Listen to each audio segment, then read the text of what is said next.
હે મુનિઓ, લક્ષ્મી અને સુખ શાંતિની ઈચ્છાવાળા તથા ગ્રહોના કારણે દુઃખી લોકોએ ગ્રહ શાંતિ માટે તે માટેનો યજ્ઞ કરવો જોઈએ.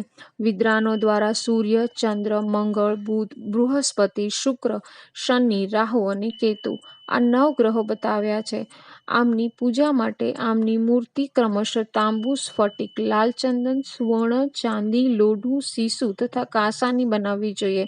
અર્થાત સૂર્ય માટે તાંબુ, ચંદ્ર માટે સ્ફટિક, મંગળ માટે લાલ ચંદન, બુધ અને બૃહસ્પતિ માટે સોનું, શુક્ર માટે ચાંદી, શનિ માટે લોઢું, રાહુ માટે સીસું અને કેતુ માટે કાંસ્ય ધાતુ ઉત્તમ છે.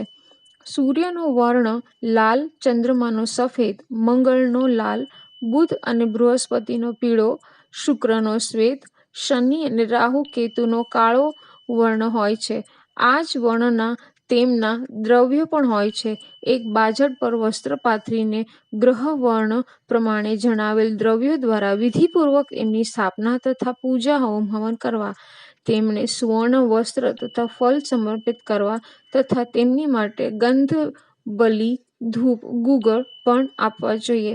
ત્યાર પછી મંત્રો દ્વારા દરેક ગ્રહ દેવતા માટે ચરુ પદાર્થ અર્પિત કરવો જોઈએ.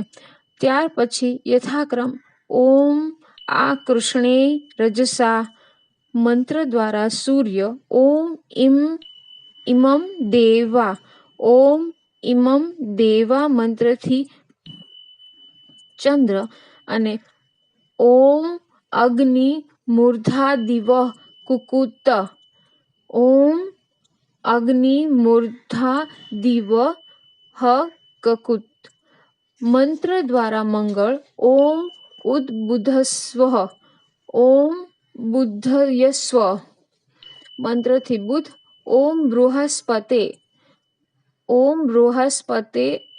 ઓમ અન્નાત પરિચ્યુતમ મંત્રથી શુક્ર, ઓમ શનો નો દેવી મંત્ર દ્વારા શનિ, ઓમ ક્યાનસચી મંત્રથી રાહુ, ઓમ કેતુકૃણવન મંત્ર દ્વારા કેતુ ગ્રહ માટે આહુતિ આપવી જોઈએ.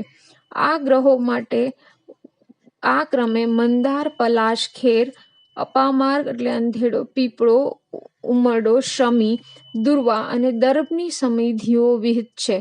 આ સમિધાઓને દહીં, ઘી અને મધમાં બોળીને હવન કરવો જોઈએ.